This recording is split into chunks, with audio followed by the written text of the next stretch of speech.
Okay, g'day everybody, it's Adam Harrison from Twangbo Guitars, and I'm going to welcome you to two YouTube shows. The first show is the Cigar Box Guitar Builder, and the other show is our new show in the shop called the Birdwood Guitars Show. Now, Phill, this is Phill. I'm going to introduce you. This is Phill Ashby from Caloundra. And in Queensland, in the closed off state, the blocked off state, the state where nobody can go. Which is the way we like it. That's it. Not Queensland. Weren't you guys a state of mind? Yeah. Something like that. I think it has something to do with that anyway. All right. So small background story. I've known Phill on Facebook for 3 or 4 years, it must be. Yeah. And I'm originally from Caloundra in Queensland, and of course you guys know I'm down here in beautiful Katoomba in New South Wales in the Blue Mountains.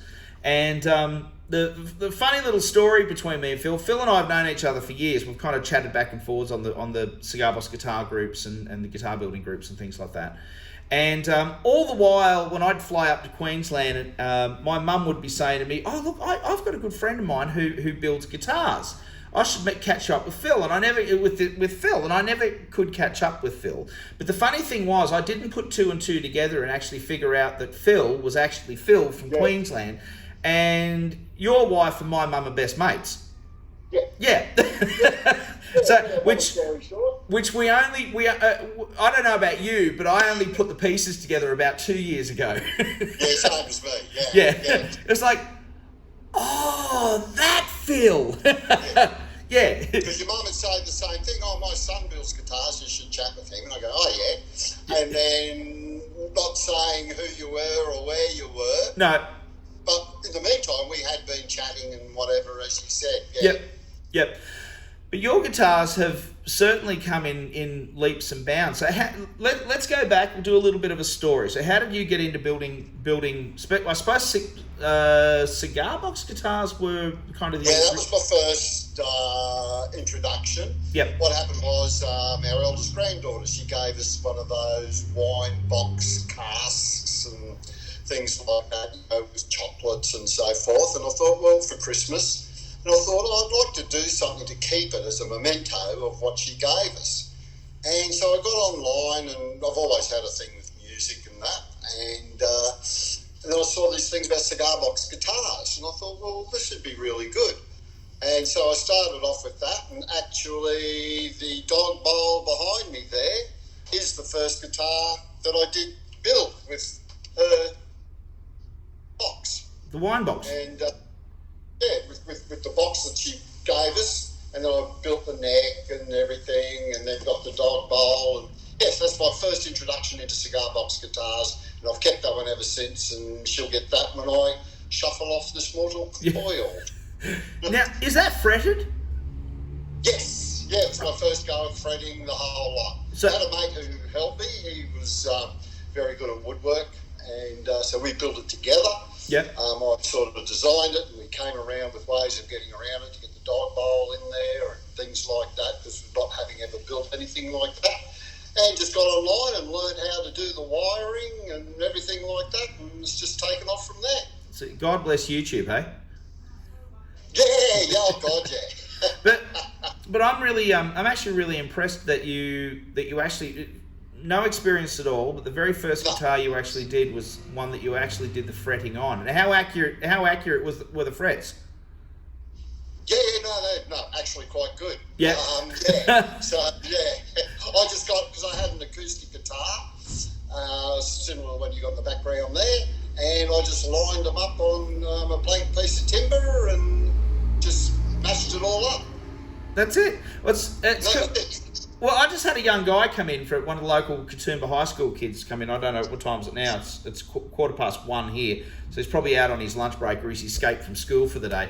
And he just built himself a cigar box guitar last year. He was actually asking me for frets, and he wanted some ideas about where to get them and all that sort of stuff. So it's interesting that the young crowd are kind of really into it as well as an instrument that's, you know, not necessarily terrifying to have to start with. I think they're kind of fun. Is that how you got into cigar box guitars? Was it that kind of concept of I wanted to start building 6 strings eventually, or was it just something that Well, yeah, I mean, I always liked the idea of cigar box guitar because I'm a terrible 6-string player, and I thought, well, 3 strings has got to be twice as easy as 6 strings. Yes. And liking blues music and so forth, and you can just find so many lessons around. And I thought, well, geez, I can play this, and not very good still, but at least I can still play it, and just to give the guitars a good test out. And then same as the 6-string. You know, just tuned it up still like a G chord, G chord, 6-string guitar setup, and you can still play it like a 3-string with your one finger, like as you say, Keith Richards style of G chords or G tuning. Now I'm looking at the pickup that's on the box guitar that you've got. No, the other one. move to your right. That's it. My right, no, the other way. We're looking at the dog bowl. So what's all right? So that's a mini humbucker in there. Yeah, that was a mini humbucker. Got everything from Mark. Yep. At Cigar Box Emporium. Yep. That was where I got all my stuff originally. The dog bowl, that was from him. Yep. The Charles Atchison. Yeah, I see. Yeah. Charles Atchison, yeah. Yeah, that was his. And then, as I said, the knobs and that I just sort of bought around online and so forth, and just used the just a very easy way to start off, and then it just went from there. Okay. Now I'm just going to point out, if on the recording you're hearing this and there's a very, very low reverberations happening, there's a truck that's decided to stop outside the shop. And keep it down. I don't know why they leave the engine on all the time, but they leave the engines on. You can hear this. All I can hear is this. And it's not even something you can play along to. No, that's it. All right, so we've started with that, but you certainly didn't stop there. What was the next progression from the dog bowl guitar? The next progression was then solid body 3 strings. Making them out of, then I started getting into, as I got more and more confident building and so forth, then I went into solid body guitars, sort of making, well, okay, if I wanted to, I thought to myself, well, if somebody who I liked as a guitar player, said, then what would he play as a 3-string cigar box guitar? And then I'd sort of make a guitar style to what you'd see them playing, but in a 3-string version and as a solid body rectangle. I think the Keith that you've got in the shop, that was I've done that in a 3-string and a 6-string, and a few other guitarists, the Billy Bow guitar, from Bo Diddley and Billy Gibbons, that sort of shape and things like that. And then I think they were in 3 strings, but now I'm sort of getting more and more into the 6-string side of things, and then just throwing in every now and then a quick 3-string in between that I can sort of use and sell as well. This is what I love about what we do. When we put guitars together, a lot of the times we're putting together out of funny old parts and bits of timber that other guitar players other guitar builders would look at and go, I'm not building something with that. Like we're of the other ilk. We're looking at that going, that looks really interesting. And that's why a bloke that I've built about four or five guitars for. That's why he likes mine, because they're not like the typical stereo that every man and his dog can buy one. Mine look a little bit different. Well, they are a lot different now. Especially the one on the other side, which is just bought off me. I'm just waiting for him. He's sending up he's too scared of it getting wrecked in the post, so he's sending up a soft case for it. Soft tail, hard case or something like that to pack it in. So, Yeah, no, that looks gorgeous. I want to get onto that guitar in a second, but I just want to chat about something else first. Now, you are very, very heavily involved with the men's shed in Caloundra. Yes. Now, do you want to have a little chat about that and explain to some people what it meant if they don't know, or if they've never been, or if they're, because especially with COVID and everything going on, everyone's kind of shut in at the moment and doing all sorts of stuff. How are you guys dealing with COVID? And also maybe let people know who maybe don't know what men's sheds are. Maybe have a chat about what that is. Yeah, well, look, the men's shed as a group started back in the 90s. And then now there's something like about 1,800 sheds worldwide in about 10 countries. Australia's got about 1,200 of them, but, but anyway, it is starting to spread. It was an Australian initiative, and just slowly spreading worldwide, which is great. So our shed's been going for about 4 or 5 years.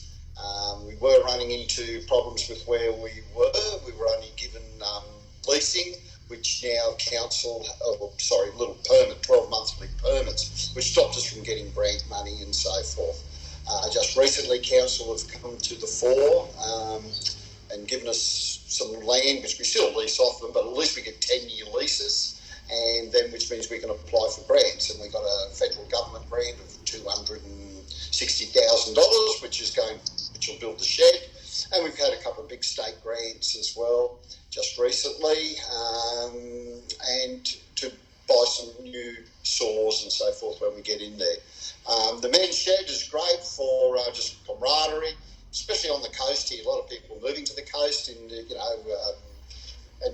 for any age, but more so it seems to be with the older blokes. Yep. Once they're turning over 50, it's too hard to get work, or they move up here not knowing anybody, and in the end their daughters or their wives try to get them involved in the men's shed just to meet people. And it can be and a lot of blokes do join that have had, whether it be mental issues or health issues, because men don't talk about it, they tend to bottle things up. But the one good thing about the men's shed is you'll always find someone who's had the same problem as you, and in the end they start opening up to each other. We've had blokes that have said, 3 or 4 blokes in the shed here have said to us, well, if it wasn't for the men's shed, we wouldn't be here today. Because of men's suicide, especially in older people on the coast. It's probably about, I did a talk the other day to a Rotary Club, and I think men's suicide on the coast ranks about number 3 in causes of deaths, behind your typical stereotype issue. But, and so, it's good. Most blokes just like to come along and have a chat. We have a table of knowledge, and we just tell tall tales and tell people how much better we were than what we used to be type thing. The world's going to rack and ruin. And the one good thing is, 2 things I say to any blokes who join our shed in particular, that you've got to have a thick skin, and you've got to be able to tell plenty of jokes. So, and it just, and it's good. Now that we should be moving into the new shed, hopefully in the new year. Yep, fantastic. And what new tools have you been able to get for the shed? Beg your pardon? What new tools have you been able to get? We've had bandsaws. We've got a couple of lathes, wooden lathes, metal lathes. The grant money we've just been given, got about $18,000 for a big panel saw with which will come in handy, especially we've got to build all new cupboards and benches and things like that. Big boys' toys. Big boys' toys. And, eventually get drum sanders for, breadboards and guitar bodies. And, so that's about what, we've got a lot of stuff there now. So, and we'll be able to open up to a lot more members with the new shed, because it'll be about 3 times as big as the shed we're in now. So we've got about 55 members at the moment, and with the new shed, better position and everything, it'll open up to us. And how are you dealing with COVID at the moment, with numbers in the shed and Well, it did drop off when we all shut down. We had to be locked down. But we've been open up now for probably close to 2 months. We had to follow all the guidelines, which we have, and things like that. Some blokes won't come back because they are worried that Yeah. they just won't come back. So we did go through a stage where we dropped from about 70 members down to about 30, and as I said, we're back up to around that 55 with new members plus the members coming back. Yeah. So, especially now that we're pretty well back to normal up here in Queensland. We can go travel around and do what we like. So, Yeah, but we can't. We can't come up there. And oh, look, that'll all change. All right, let's move on because I really want to have a chat with you about that guitar, that beautiful guitar behind you. Talk to us about maybe can you use your camera because Phil's doing everything by hand here, guys. So this is as low tech as you can get. There's the So I'll start off with the body. There we go. So there we go. Is that a bit better? Yep. Now, the break in the timber there, now, was that a natural thing or have you just gone to town on it? No. What I did was I tracked down, it's a beautiful timber shop up at Melania. I've been using his for these live edge. Yep. So it's all live edge timber, just one piece of timber, and then I cut it to the length of my body, and then sort of turn them around so they face each other like it is. So it's like a ravine. Oh, I see. Style. Yeah. And then I put the rods in it. That was the first time I've ever done that. So luckily it all came out together in the one hit and they all lined up. So it was just a bit of trial and error there. Yep. The actual timber, believe it or not, is quarter sawn camphor laurel. Oh, gosh. And then I've stained it with some ebony stain to give it a real dark old look, and then put about 4 coats of gloss on there, and then you've got all the gold hardware. Yeah. Most of the pickups I buy now, I'm starting to get into Tone Rider pickups a bit. Yes. Yeah, I found them. The neck pickups are Generation X, Yep. and the bridge pickup is a Bill Lawrence design Fender Atomic Humbucker. Oh, okay. All right. Well, about 16 in the neck, in the bridge, and about 9 or 10, up in the neck position. Up in the neck position, yeah. Pretty loud guitar. And then I just used some, what do you call it, Gibson style wiring for your volume and tone. Mm-hmm. Yeah, and with split coil tone pots. Oh, wow, fantastic. And have you been doing the wiring for that, or you've been getting harnesses in? That one I bought the hard because I did do the wiring, put it all together, and then I thought, if this doesn't last and it plays up, yeah. So I went and got it done professionally. Nice, mate. Nice. That's great. It's real. It's a fixed Especially bridge. Especially in that style of guitar where people are, they do expect. Yep. If you're paying the money for it, you do expect to get, a bit better workmanship than I can do with the soldering. Well, I've got to say, mate, because we've been ordering guitars off you now. We've got quite a few guitars off you now, and I've really noticed, like, from the first instruments that we were getting, like, through to now, like, your skills have definitely, like, gone up and up and up. You can put yourself back on the camera now. Oh, thank God for that. It's killing me arms. No, put it away. Move to your right, because hang on, hold on. You stay there, hang on. Yeah. Look at this. How good's that? I can move the picture. There you are. I should have done that before. Sorry, everybody who's been watching, because you've been wearing me as a hat. So, not something you want to say in public, is it? Your hat. Yeah. Well, so now the name of your company is Twangbo Guitars. Twangbo Guitars, and you've been having some fantastic success. It's been wonderful to see. Yeah, it's been really good. I try to build at a reasonable price, and with the pickups I use, either say with Tone Rider, or I've been able to scroll around on the internet and find, whether they be Seymour Duncan or Fender or Damasio pickups, and just use them. So make them affordable for the average Joe Blow, hopefully. And they're lots and lots of fun. Now, what I'm going to do, bear with me, Phil. I'm just going to take the camera because I've actually got a few of your guitars here in the shop. So I'm just going to go and show some people some of the guitars in the shop. And this is just a really, really good indication of what you can actually do, you know, with interesting materials, like interesting timbers and things that you never would have thought, oh, can I make something with that? So I'm going to move you around. Hang on, bear with me, Phil. I'm going to be rude and move over here. I'm just going to have a little wander through the shop. There we go. So here we've got a range of Phil's guitars, which is really great because I've got it against the glass outside. There we go.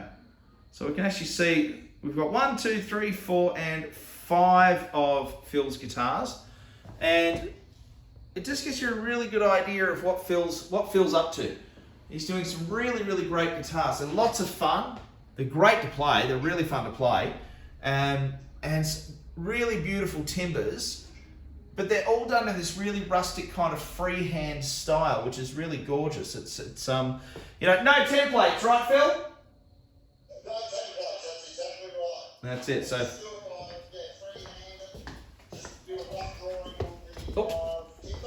Yep.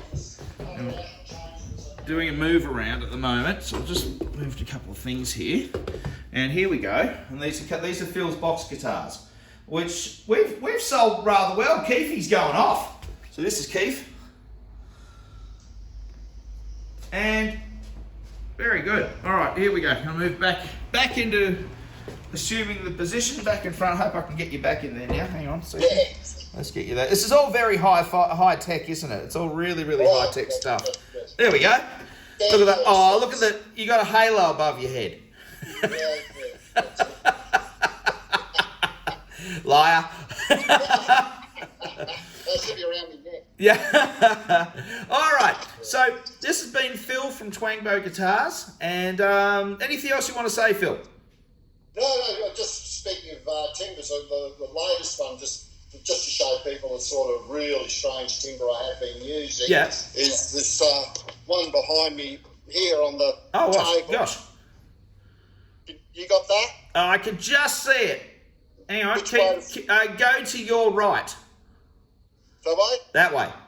That's it. And pull back a bit. Pull back a bit. Back further. Come back further. There you go.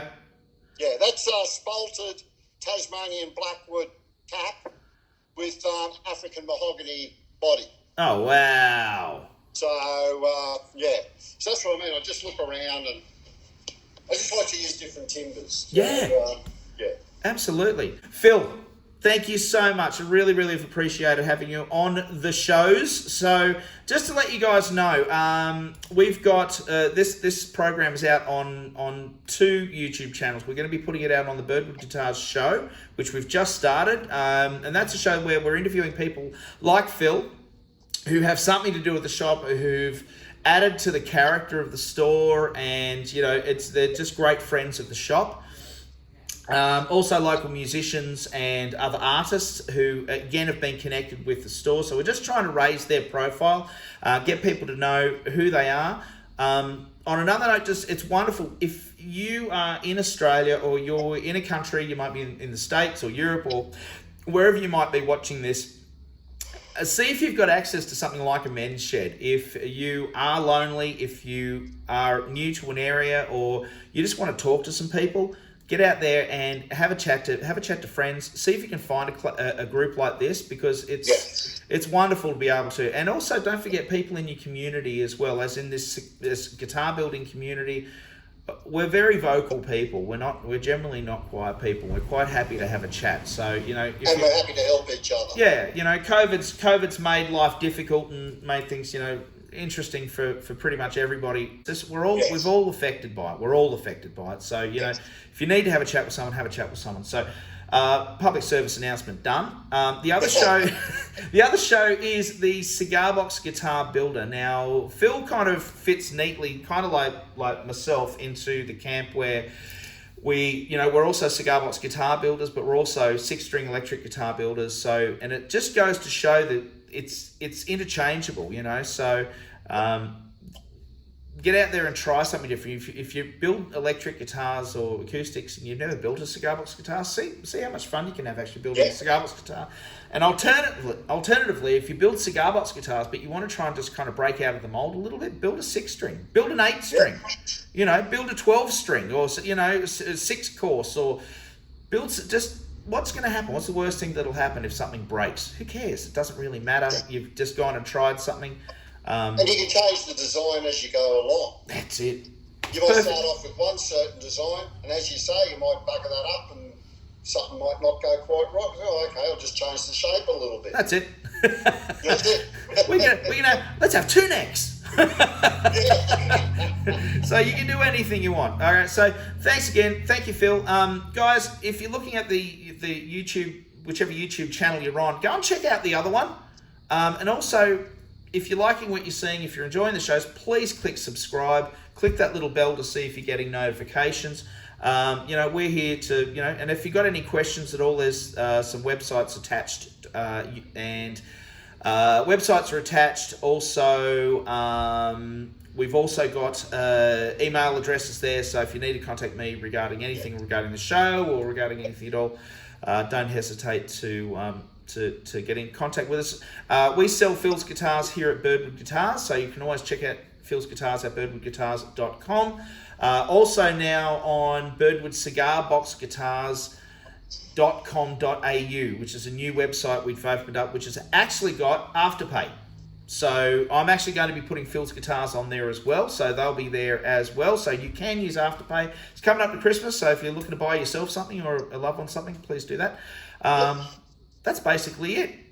Yep, I just want to say that it's great doing things like this, and also just for the interviews you have done, there's obviously some great musicians and either guitar makers, amp makers that I've seen on some of your shows, and so great lot of talent in the Blue Mountains there. So for sure. It's great. Get out there and have some fun, guys. All right, again, thanks, Phill. It's been Phill from Twangbo Guitars. Thank you. You're very welcome. All the best. Signing off.